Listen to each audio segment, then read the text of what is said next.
गोपीजना वल्लभा गिरिवरधारी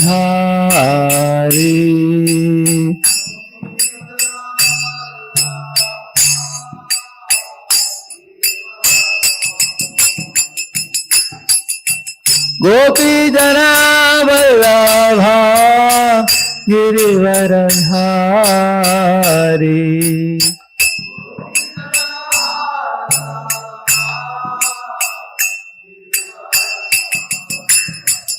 यशोदानंदन ब्रज जनरंजन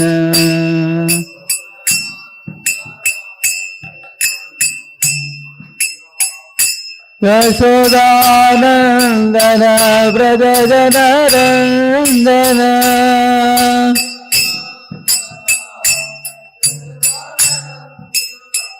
यमुना तीरा वनचारी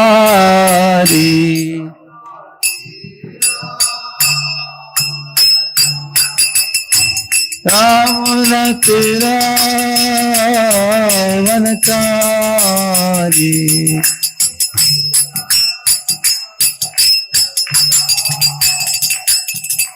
Radha Madhava Kunj Vihari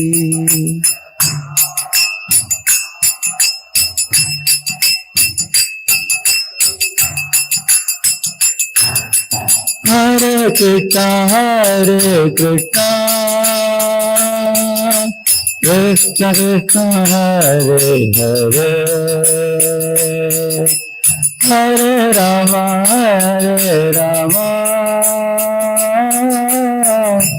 Ram Ram Hare Hare Hare Krishna Krishna Krishna Hare Hare Hare Ram Ram Ram Hare Hare Hare Krishna Krishna Krishna Hare Hare Hare Ram Ram Ram Hare Hare Hare Krishna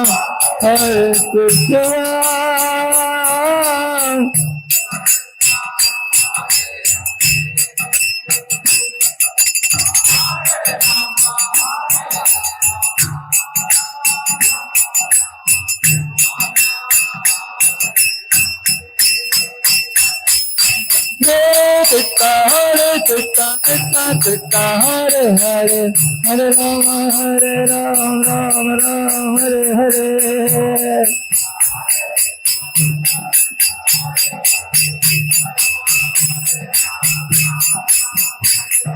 Radha Govinda, Radha Govinda, Radha Govinda, Radhe.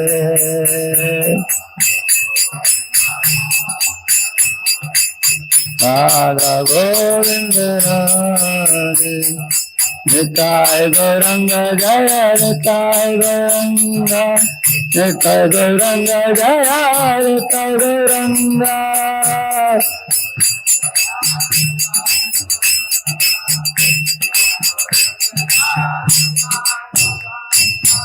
Om Vishnupada Paramahamsa Parivrajakarya Ashtotara Shatasya Srimad Divine Grace Abhaya Charanaravinda Bhakti Vedanta Swami Srila Prabhupada ki Ananta Koti Vaishnava Vrinda ki Namacharya Haridas Thakur ki प्रेम से कहो श्री कृष्ण चैतन्य प्रभु नित्यानंद श्री अद्वैत गदाधर श्रीवासादि गौर भक्त वृंद की. All glories to assembled devotees, All glories to assembled devotees. All glories to assembled devotees. All glories, all glories, all glories to Shri Guru and Shri Gauranga. What is the verse number? 4, 3, 20, 29.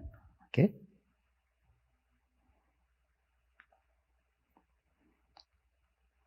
Correct.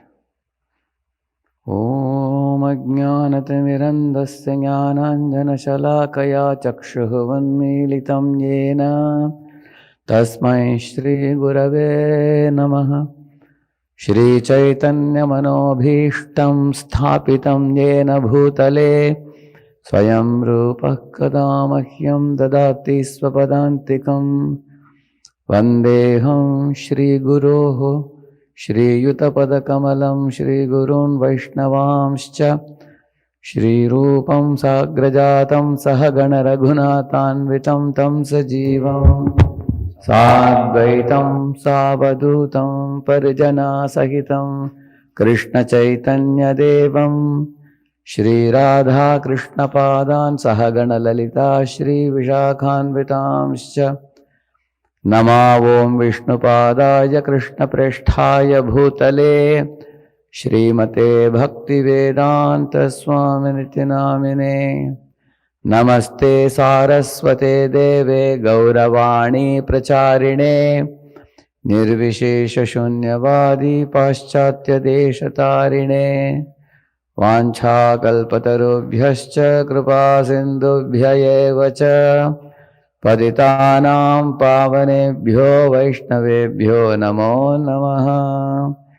Jaya Sri Krishna Chaitanya Prabhu Nityananda Shri Advaita Gadadhara Shri Vasadi Gaura Bhakta Vrinda. Hare Krishna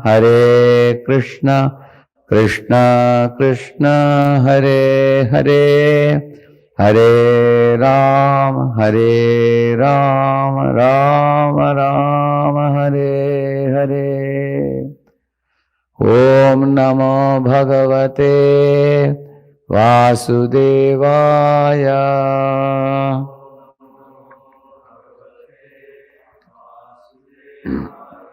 Om Namo Bhagavate Vasudevaya.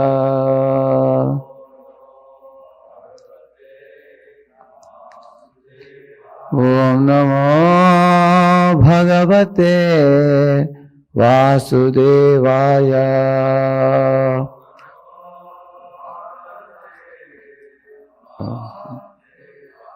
Narayanam namaskritya naram chaiva narottamam devim saraswatim vyasam tato jayamudiraye.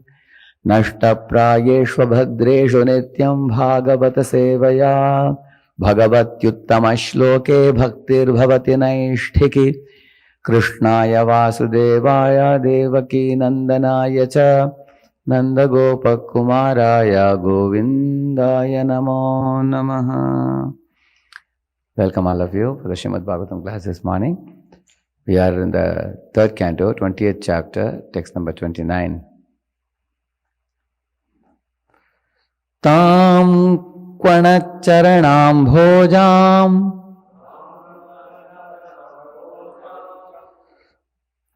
Madavihvala Lochanam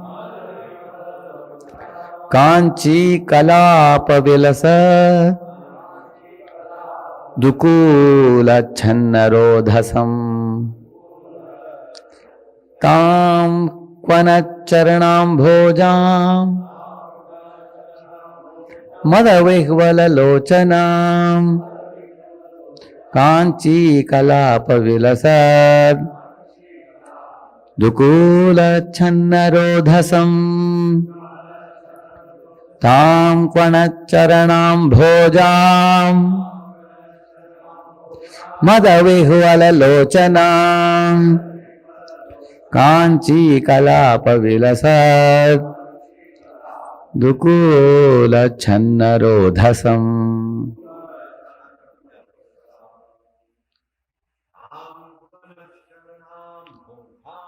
Tam Panacharanam Bhojam Madhavehvala Lochanam Kanchi Kalapa Vilasat Dukula Channarodhasam Tam Panacharanam Bhojam Madhavehvala Lochanam Kanchi Kalapa Vilasad Dukula Channarodhasam.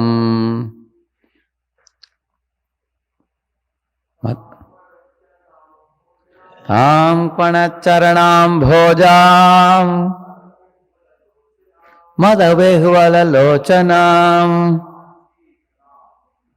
Kanchi Kalapa Vilasad Dukula Channarod. What is this? Any of you? Tam Panacharanam Bhojam Madhavehvala Lochanam Kanchi Kalapa Vilasad Dukula Channarodhasam. Tam, that body. Kvanat, tinkling with ankle bells.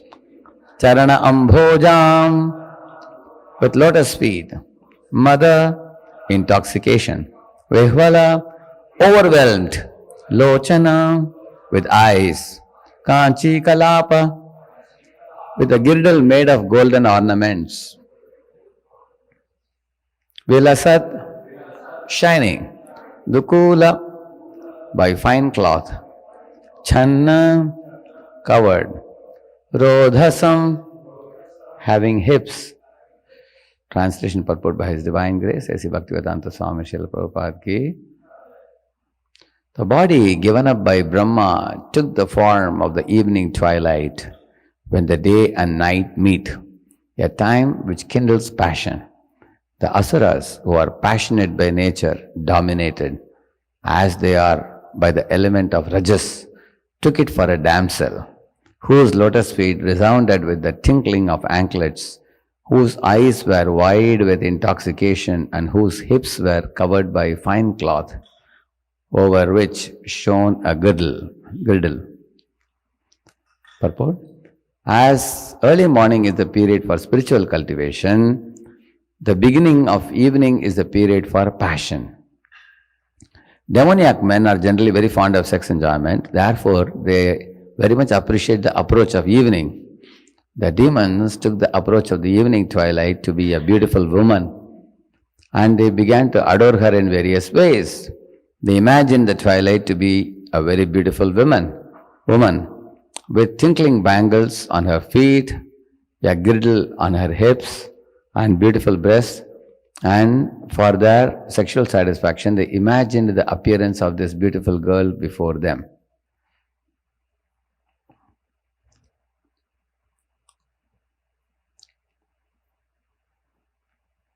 I first of all seek the blessings of Maharaj. There are two great souls sitting here in the class today, and it's not a very simple topic, it's a difficult to speak topic. I seek their blessings that I don't speak anything that will be inauspicious. I only speak that which will benefit me and others today. You will see in this world beer bars, brothels, permit room, all these things become active after the sun sets. And they put dim lights, and people come to clubs to drink and smoke and watch cabaret dances or naked dances in the evening time. Because the night time is a time of ignorance. And such only in darkness sinful activities can happen. When the sun is up in the sky, the thieves would hide. But when the sun is gone and it is dark night, then all sinful activities start. So the asuras or demons are called as nishachara, means those who keep awake at night. You will see there is a verse in the Bhagavad Gita, Ya nisha sarva bhutanam tasyam jagarti samyami tasyam jagrati bhutani sa nisha pashyato mune. That verse says that what is night for the introspective sage is day for the demons. What is day for the introspective sage is night for the demons. Like for example, it is literally true. When I was a student of IIT Bombay, I would go to bed at 9 o'clock and then get up at 3:30 or so.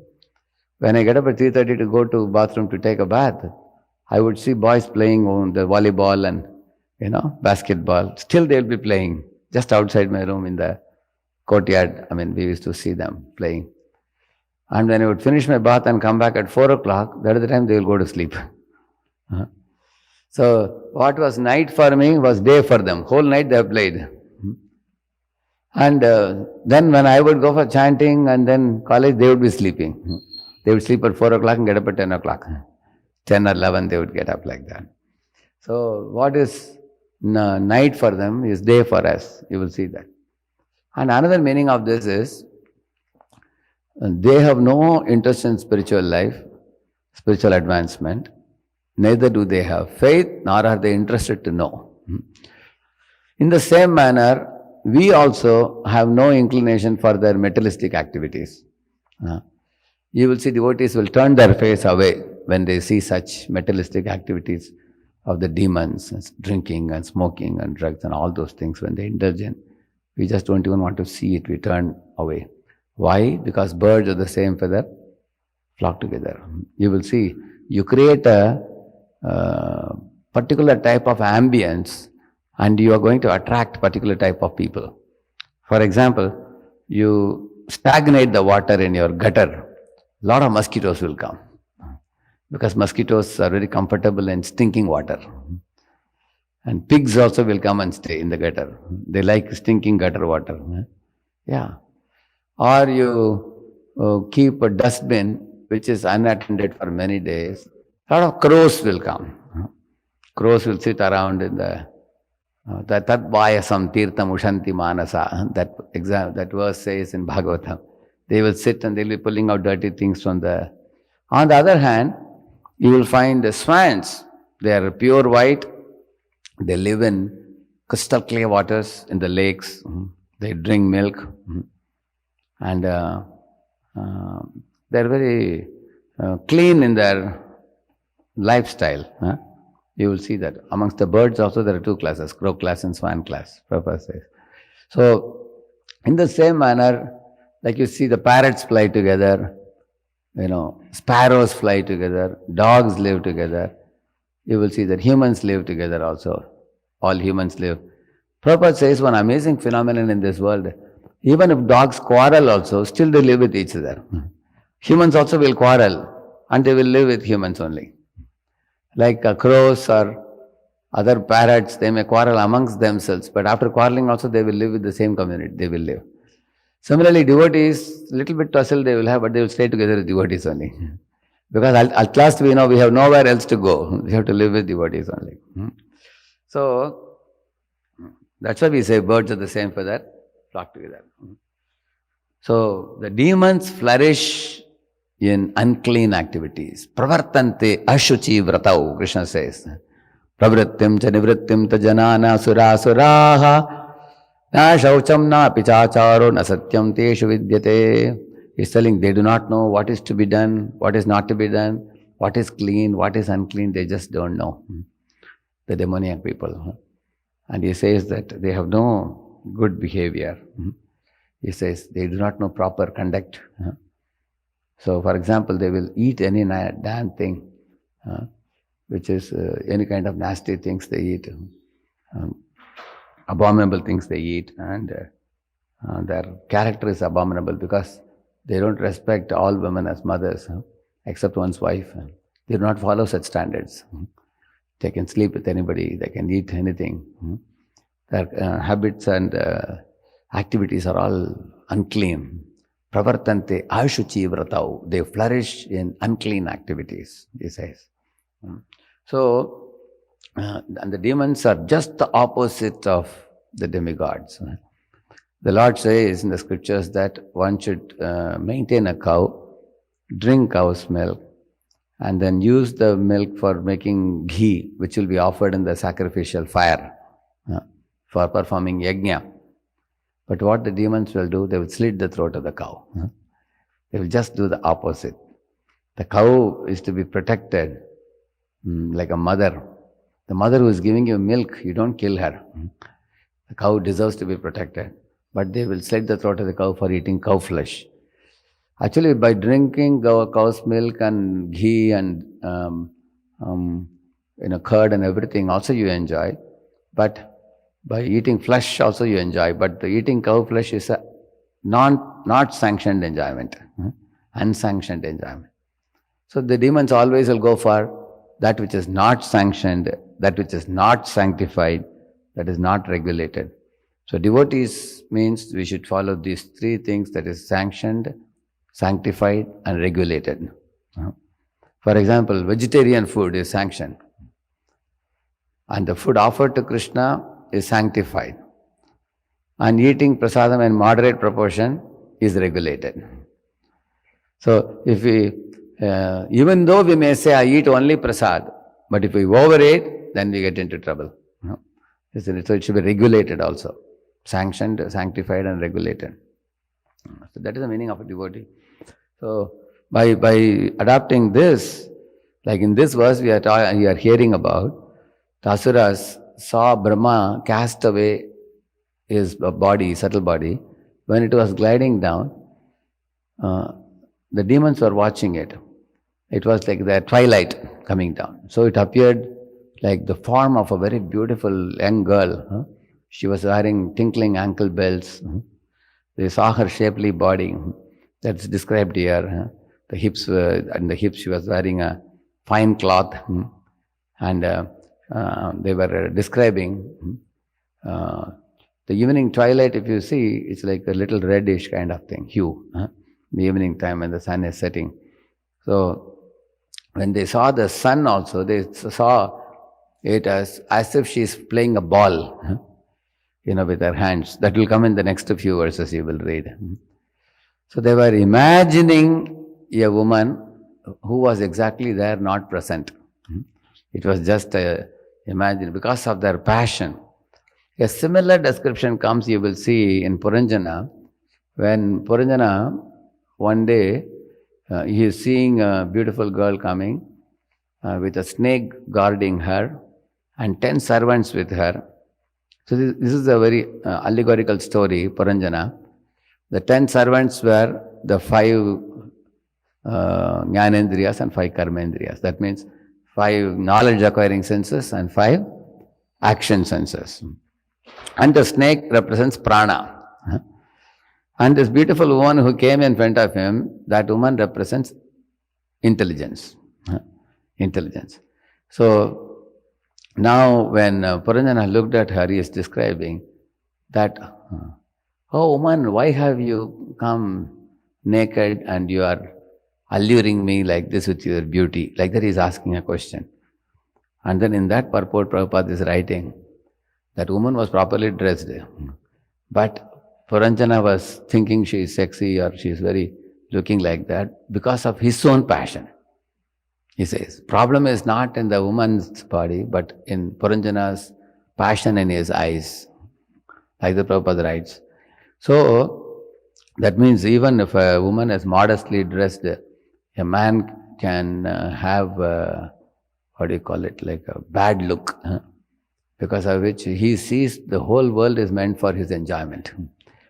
Regarding that, Srila Vishwanath Chakravarti Thakur made one very beautiful statement. He says that, Jagad dhanamayam lubdaha kamukaha kaminimayam itivat pashyati hare shariram. He says, what he says, if a greedy man goes to a forest, immediately he will call his servant and ask him, this forest is how many acres of land? How many trees are there? Let us cut down these trees, sell them and make a good money. Like that he will talk. A greedy man thinks like that. If a lusty man goes to the forest or a park, he will be looking for some lovebirds there, some boys, girls who are hanging around there. He will want to see their dirty activities, a lusty man. And if a devotee goes to a forest, immediately devotee will think, oh, this forest looks like Vrindavan. If a devotee sees a mountain, he will think, this is like Govardhan. If a devotee sees a river, he will say, oh, this is like Yamuna. If a devotee sees a crowd of cows and calves, he will think, maybe Krishna must be somewhere around nearby. Like that devotee will think. So the same thing seen by a greedy fellow, lusty fellow and a devotee, the outlook of the three people is different. You will see that. So, like for example, Mohini Murti, in that pastime of churning of the milk ocean, 8th canto, when she appeared, the demigods immediately thought she is our mother. Matas samasta jagatam madhukaita bhare bhaksho viharidi mano hara divya murte Shri Swamini Shatajana Priyadana Shile Shri Venkatesha Dayite Tapasu Prabhatam. So, the devotees of the Lord pray to Lakshmi, goddess of fortune. How they pray? Matas samasta jagatam. Oh mother, you are the mother of the whole universe, goddess of fortune, Radharani or Lakshmi or Sita. Bhaksho Viharini Manohar Divya Murti. You reside in the chest of Lord Narayana in the form of a golden hair, you will see. Lord Narayana has a space in the heart where Lakshmi ji, his consort, internal potency, resides. Sometimes she stays there, sometimes she comes out and is massaging the feet of Narayana, you will see. She has two places. Narayana tells her, enough of service, relax now. But she says, no relaxation now, I want to do service, she says. But sometimes she resides in the chest. So she stays in the chest of Narayana and she Swamini, he says. Lord is called Swami, she is called Swamini. Like Lord is called Bhagavan, she is called Bhagavati.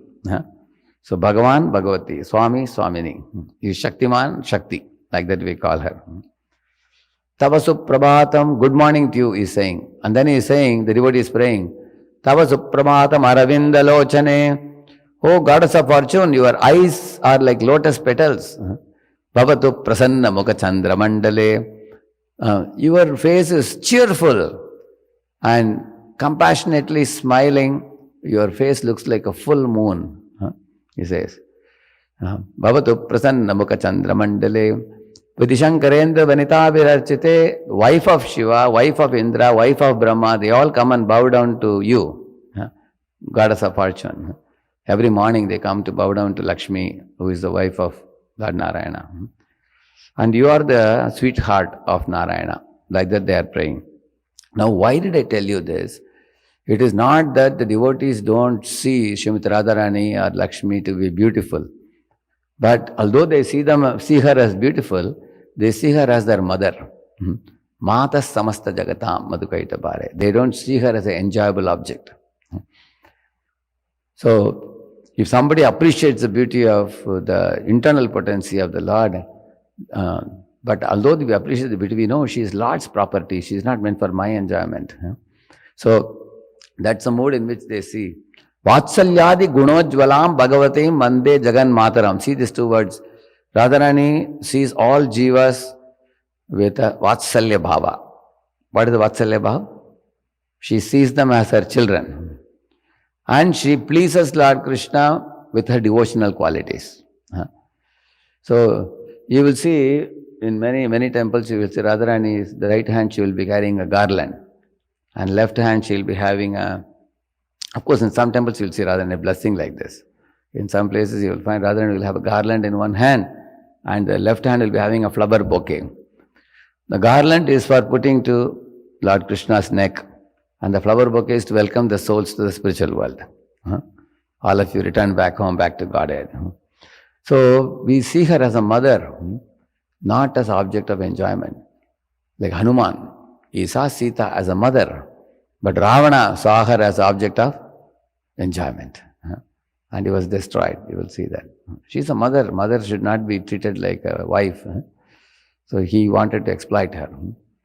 So, therefore, you will find in the Samudra Manthan Leela, or the churning of the milk ocean pastime, you will see that all the devatas, including Indra also, they all saw the Mohini Murti form like a mother. They were never allured by that form with a desire to enjoy her or something like that. On the contrary, the demons on the other side, when Mohini Murti arrived there, they had stolen away the Amrit Kalash, that pot of nectar, from the hands of Lord Dhanvantri, and they ran away. Can anybody steal a pot of nectar from Lord's hands? Is it possible? What do you think? Is Lord weak that he can, Lord cannot hold on to it? Can somebody steal or not? What do you think? Nobody can steal. But if somebody is stealing it, that stealing is also a pastime. That is also a pastime. Lord purposely allowed them. Okay, you take it and go. And Lord came in another form as Mohini and then took it away from them. So when Mohini came, she looked with her sidelong glance at each of those demons. And all the demons were twisting their mustaches. She is looking at me. I think she wants to marry me. They were thinking like that. Every demon thought like that. And they decided that I'll behave like a gentleman so that, she will not get upset with me. So all of them decided that we will speak very sweetly with her so that she will marry me. Including the leader of the demons, who is the giant, the big fellow. So he gave it to her. So she asked a question, don't you see, I am a single woman moving alone. She even used the word, I am like a prostitute moving alone. I have no father, no husband, nobody. I am just moving on the road. And you guys don't know me, who I am. You don't even know my name. You don't know my lineage. And you are handing over the Amrit Kalash to me. Shri Radha Govind Devaki. You are giving it to me. But if you give it to me, she said, I will divide the nectar in the way I want. And you can't ask me, is it all right? They said, no problem, no problem. They gave it to her because they wanted to behave like a gentleman. This is how they were cheated by the illusory appearance of Mohini Murti, who was none other than Lord Vishnu himself. It's a temporary avatara, that Lord Vishnu, temporary incarnation that Lord Vishnu showed Mohini Murti. They were allured by her beauty and they developed a passion with a desire to exploit and enjoy her. On the contrary, you find Devatas didn't develop that. So in the Prahlad Maharaja's section of preaching to the demons, Prahlad Maharaj says, those people who develop a nature that is rebellious towards the Lord, they have many things to enjoy in this world, but amongst all of them, the topmost enjoyment they wish to do is that their target is woman, he says. You will see that. Prahlad Maharaj says that. They want to enjoy many things. They want to enjoy gold, they want to enjoy land, they want to enjoy many pleasurable things, amongst which the topmost target for them is a woman. They think of any woman as an object of enjoyment. They don't see them as a mother. So, that is the demoniac mentality. Demoniac mentality. You all know when Ravana in Ramayana went to meet Maricha, one of his fellow men. He was doing penance, Maricha. So he said, hey Marich, I am thinking of kidnapping Sita. I need your help. As soon as Maricha heard it, why do you want to do such a thing? And then he said, why do you want to fight with Ram? Ram is so mighty, he took an arrow and sent it towards me when I had taken the form of a carnivorous deer with a flaming mouth. I had eaten many sages in the forest. So I looked like a deer, but actually I was a carnivorous deer. So at that time, Ram took an arrow and threw me into the ocean 800 miles. After that, I developed a phobia for Ram. And now anybody says anything beginning with Ra, I am afraid. Rati, somebody says, I will faint immediately. So now I decided never to go near him. So my dear Ravana, go back to Lanka. Let Ram live with Sita and you live with your wife Mandodari, be peaceful. And Ravana went back. But second time Ravana, by the instigation of his sister Shurpanaka, again he came back. He told Maricha, now I want your help. I don't want any advice from you. You should become a deer and, go to Ram and all that he spoke. At that time Maricha said, okay, why do you involve me in this? Why don't you take a form like Rama? You take a form like Ram and then approach Sita, he said. He said, Ravan said, when I take a form like Ram, all my bad qualities go away. My enjoying propensity goes away. Therefore, otherwise, do you think I am foolish? I can do it. Then he said, okay, don't take the form of Ram. You chant the Ram's name.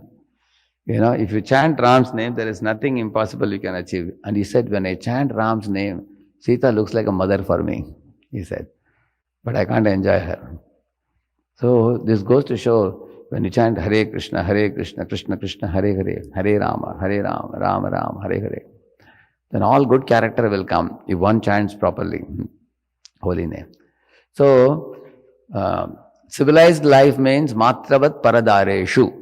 Except one's own wife, one should see all other women as a mother. So here we find the Asuras, they were driven by passion, and they are describing the form of the twilight as a beautiful woman. They are describing. So just like you have passion for eating junk food, although you know it is harmful for you. Similarly, there are people who are passionate for changing partners and enjoying with multiple women, and they get many sexually transmitted diseases, many people in this world. But they cannot control their urge. Similarly, there are kings who cannot control their urge for expanding their kingdoms, like Alexander, or Bali Maharaj, or Hiranyakashipu. These fellows are greedy for all the lands they want to own. Similarly, there are men who want to possess all the women. Similarly, there are people who are greedy for shining gold. So therefore we say Dhanam Janam Sundarim. We say. So this type of attraction, which eventually becomes attachment. Attachment is more deeper than attraction. Attraction is the preliminary stage. Attachment is a fixed up stage. For example, when a person is attracted to the Prabhupada says, a man for a woman and woman for a man. They both can be enemies if any of the parties have the material attachment. Now, I will tell you a couple of examples, it will make it clear. One day in Srirangam, Sripad Ramanujacharya had gone to take a bath in the holy river and he was returning back. And he saw from the temple of Ranganath, a big procession started. Thousands of people were around. And the little girls who are below 12 years, called Kumaris, they would carry water pots on their head. 12 of them they will carry. After that, the Brahmanas were chanting the Vedic mantras. Then there were horses, there were elephants, and the Lord was also coming in a very big palanquin carried by people. And a lot of crackers were put in the sky, and people are shoveling flowers. Many people brought plates of coconut and bananas and many fruits and ghee lamp, everything to be offered to the Lord. All families, husband, wives, very nicely dressed. They came to offer arati for the Lord and then offer obeisances. Lord was coming in a chariot. So Ramanuja was watching the darshan, he offered obeisances from a distance, and then he was coming towards that place. After taking bath, he was coming. One strange sight caught his attention. Across the road, he saw one very healthy man. He looked like he was a wrestler. And he was holding an umbrella over the head of a young beautiful woman, which was his wife.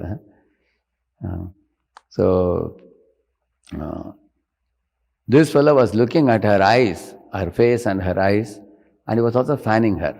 It was a hot sunny day. He was holding umbrella with one hand and fanning her and looking at her face. And Lord is coming like this and he is looking at her. and fanning her like this. Ramanuja was on the other side of the road. He told Dasharathi, he is one of his disciples, look at this fellow. He is not ashamed in a public place. He is just fanning his wife and holding the umbrella.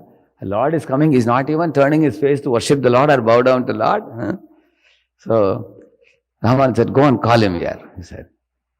Then he crossed the road and came and he offered obeisances to Ramanuja. Ramanuja asked him, dear man, what makes you so intoxicated with that woman that you are not even able to turn your attention to anything in this world? He told, oh sir, what can I say? Those the pair of eyes, two eyes, he said, they have intoxicated me. And I can pay any price to see them. I cannot be separated from her even for a moment. Wherever she goes, I go. And I also render service to her, fanning her. So, a day and night I want to be with her and I don't want to be separated from her, he said. And Ramanuja appreciated his honesty at least. He was not even ashamed to say that. Ramanuja asked him, if I show you a pair of eyes more beautiful than this, then what you will do? He said, then I'll give her up, then I'll go behind those eyes. He said, really? Let's see. So he come in the evening, he said. Ramanuja took him to the Ranganath temple. So in Ranganath temple, you would find Lord Krishna lying in a snake bed. Very long form, huge form. It's from there to here, such a huge form. If you have gone for darshan, you will see Lord's lotus feet in one of the doors, Lord's navel in the other door, and you will see the Lord's face in the third door. You will see 3 doors. So when Lord was lying like this, Ramanuja took him, and the pujari came, and actually pujaris, they will show the lotus feet, the navel of the Lord, chest of the Lord, and the hands of the Lord with 4 weapons, Shank, Chakra, Gada, Padma, all those things. And then they will show the face of the Lord, beautiful face.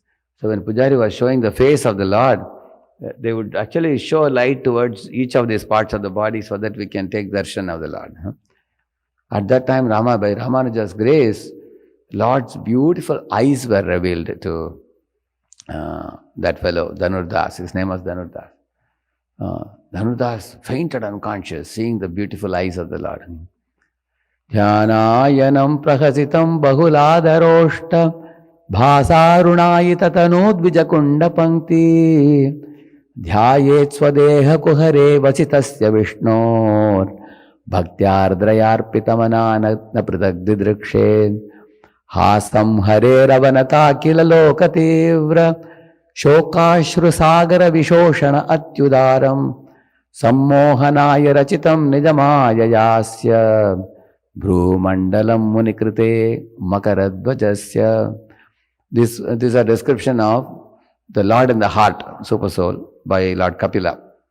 He says that if anybody sees the smiling face of the Lord, the ocean of grief will be evaporated, he says, in their lives. Just once you are able to observe the smile of Lord's face, then you may have ocean of grievances in your life. They will all be dried up, he says. And if one sees the eyebrows of the Lord, which are like arched bow, then one will never fall prey to the beautiful eyebrows of a beauty queen, he says, of a woman. So therefore the eyebrows of the Lord are a protection for those who want to conquer lust. So Makara Dvaja means what? You all know Cupid? Cupid has a flag. Who knows in the flag what is the insignia? What is the symbol there? Anybody knows? In Cupid's flag? Yes? Cupid has a flag. In that flag the symbol is fish. There will be a fish, Makara. There will be fish. So in Krishna's lotus feet, there are 16 symbols. One of the symbol is fish. What is the meaning of that?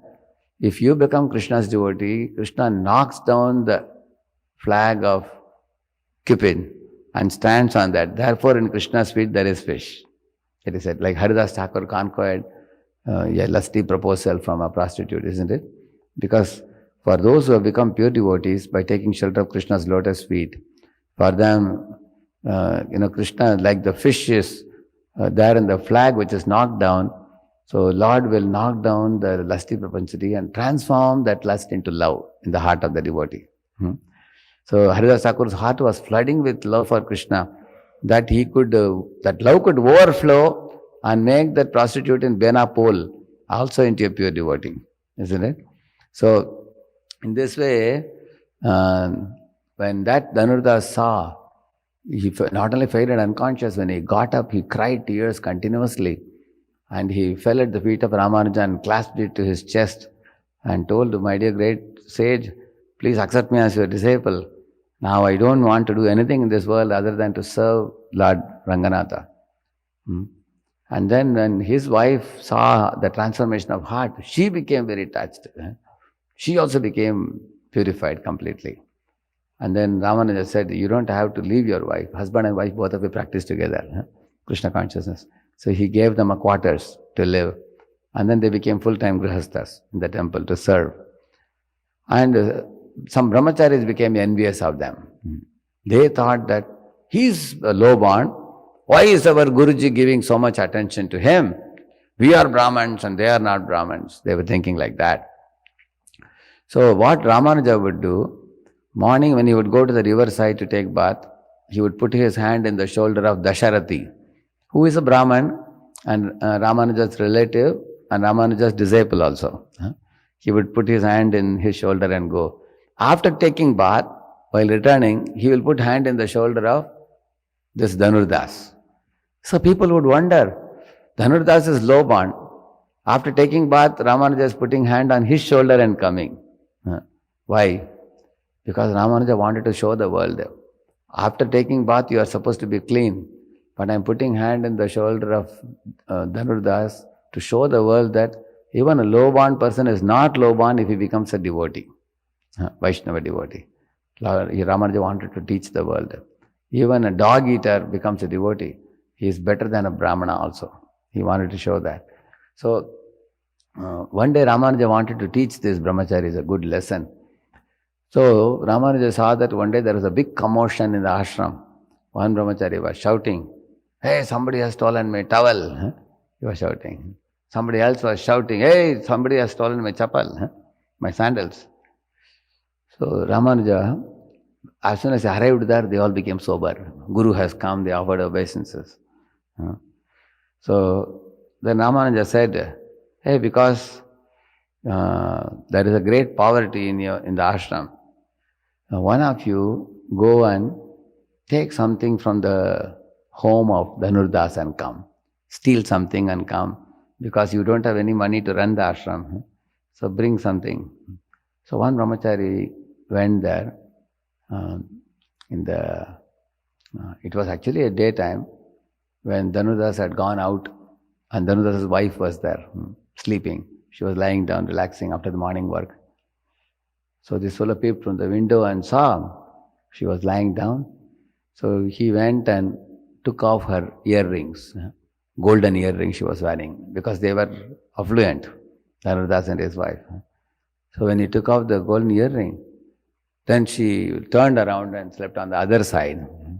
Immediately the brahmachari ran away. So, and Ramanuja told all the brahmacharis, come with me. Now Dhanudas returned in the evening. So they were all watching from the window. At that time, Dhanudas asked his wife, what happened today? She said, this poor brahmachari, they have no food to eat. They came and took my earring. And then he said, but they have taken one earring, what about the other? Why did you give only one? You didn't give the other one. She said, no, I turned around to sleep on the other side so that he can take the other one also. But that fellow ran away, she said. And Dhanudas scolded his wife. Why are you so bodily conscious? You could have just left them to take all the ornaments if they wanted. Ultimately, whatever we possess belongs to Guru. Like that he said. Then Ramanuja said, look at them, how they are behaving. When all the brahmacharis saw, their jaws dropped in shame. So Ramanuja wanted to show, even though Dhanudas and his wife were leading a grihastha ashrama life, they were completely detached. And they became very, very pure devotees. So this pastime shows that although Dhanudas was lusting for this woman, wife, in the beginning, that lust transformed into pure love by association of Narada, and association of Ramanuja, and also the vision of the Lord. So the lust is like somewhat like a disease in this world, in the conditioned soul. Lust and love are both very powerful. They are same magnitude but in opposite direction. You will see, lust means to exploit, and love means to serve. And love involves, means voluntary service we do to Guru and Krishna. Lust means people do work with the desire to get something out from others. For example, if a husband and wife also, if a husband is bringing nice ornaments and nice costly car and purchasing a big bungalow, all these things he does for the wife to make a display that I am giving you all these things, so you have to give me enjoyment. With that mood. So he sees his wife as a sex machine. And the wife is thinking, this fellow is like an ATM machine or whatever, PayTM machine. It's like a money-making machine. If she sees the husband, then that is not a sweet relationship. Both of them actually are thinking, what can the other person give me? So, because lust flows inward, whereas love flows outward. You will see that. Love means tat sukhi sukhitvam. I find pleasure in Guru's pleasure. I find pleasure in Krishna's pleasure. That is the meaning of love. And I don't want anything beyond that. So, you will find many historical pastimes where somebody was very lusty, but they became great lovers of God. You all know there was one man who was a Brahmin, born in a Brahmin family, and he was also very learned and everything, but he became attached to one prostitute called as Chintamani. And he used to go to meet her. Everybody knew in the village, this fellow is after her. He used to go to her regularly. One day his father had died, and he is supposed to take the body to crematorium. And all the relatives told, hey, you are the son, you should take the father's body to crematorium, put fire and all that. He said, no, I am going to meet Chintamani, he said. He left the dead body and went ahead. You can imagine how much he was attached to her. And it happened to be a very heavy rainy day. There was water flowing like river. So he had to cross the river and go to the other side. He caught hold of one boat. It wasn't a boat, it was a dead body. And reached the other side. Then he ran in the heavy rains. When he saw the house was closed, the door was closed, and there was a first floor where the light was on. Chintamani was present there. He was shouting, nobody was responding. He kicked the door, shouted, nobody responded. In the roar, in the babble of the sound of the rains, nobody could hear anything. So he caught hold of, there was one banyan tree. So one of the roots of the banyan tree he caught up and climbed up, but it wasn't root, it happened to be snake. He didn't know it's a snake on the wall. He just used that to climb up. He broke the window and fell inside, jumped inside. So his body got a lot of bruises. It was bleeding here, there, everywhere in his body. Chintamani looked at him and she said, how foolish you are. She said, you are so passionate for my skin.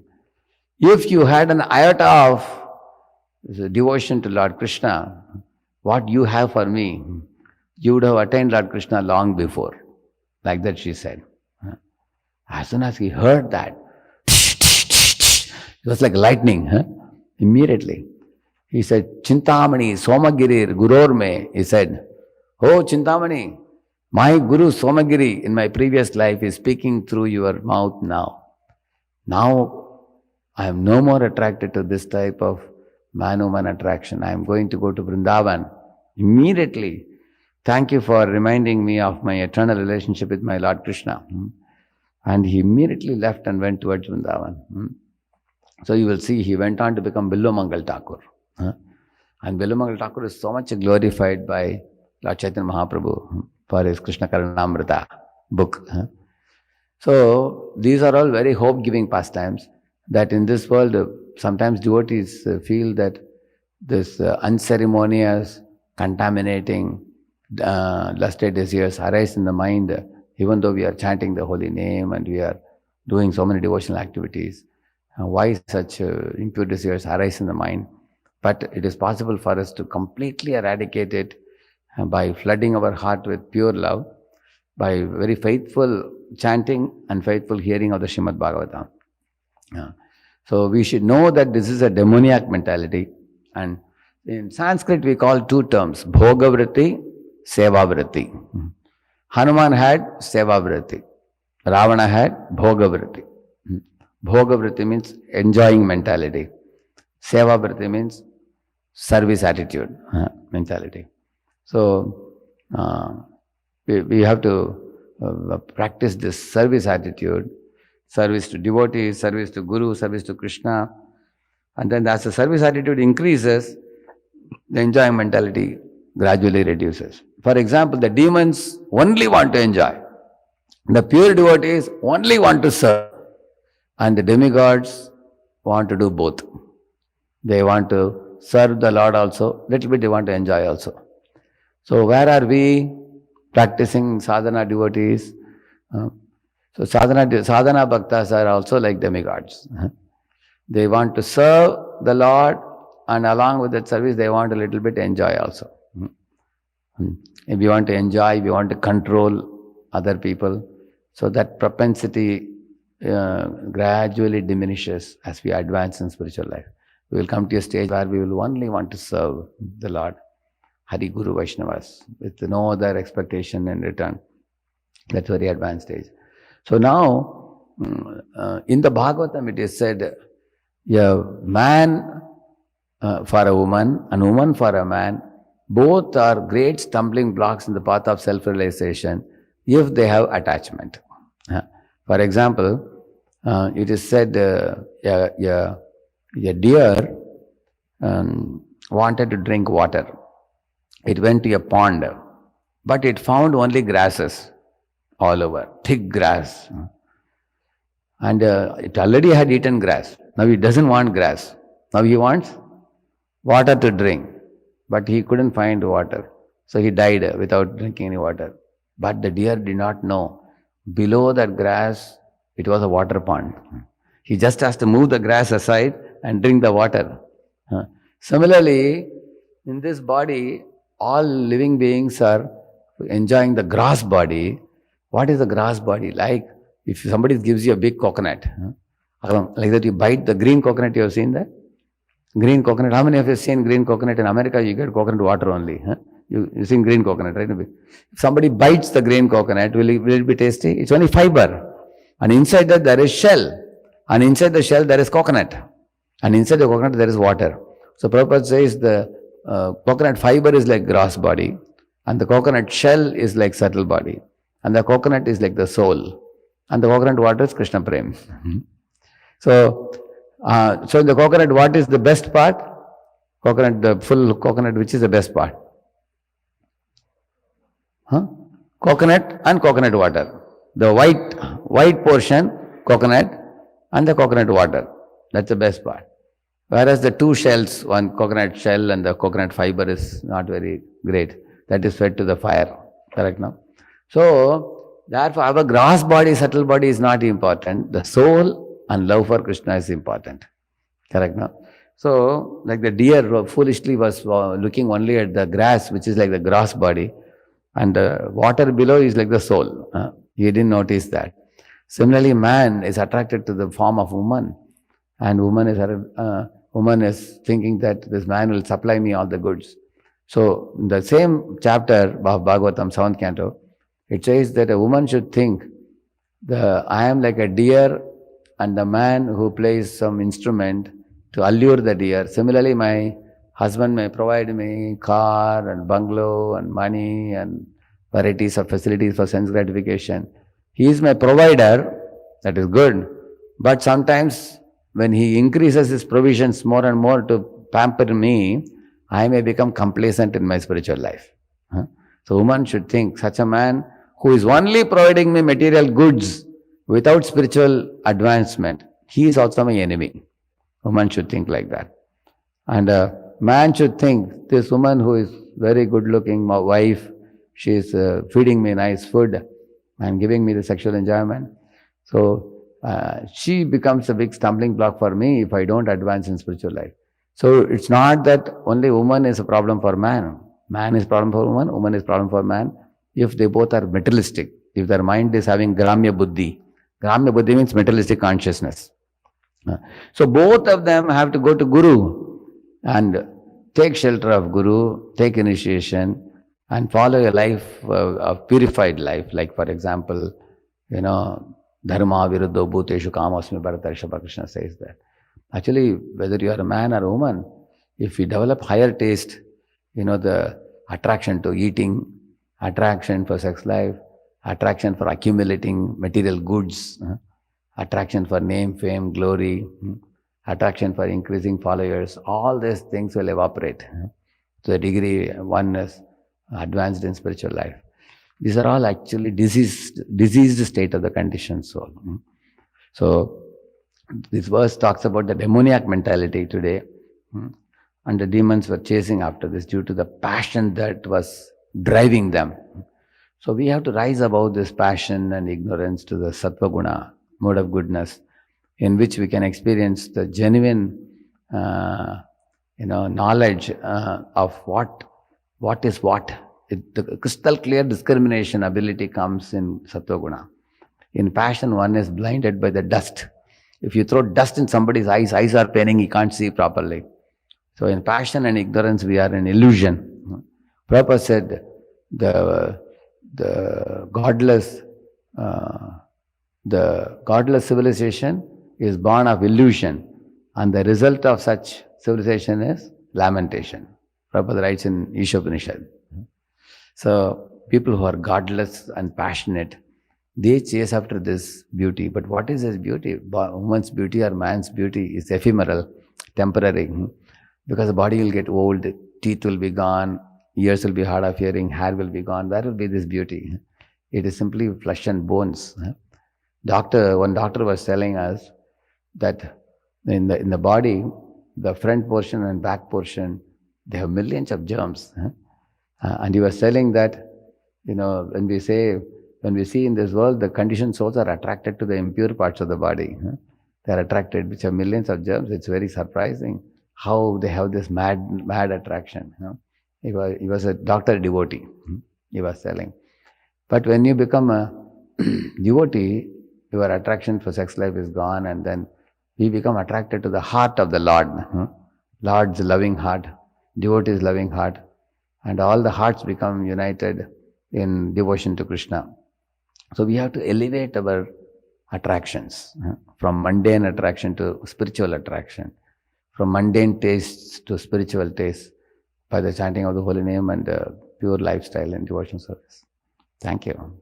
Srila Prabhupada ki, Gaur Bhakta Vrinda ki jai.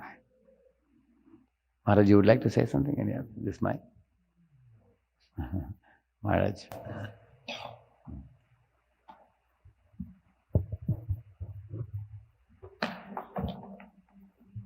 Jai.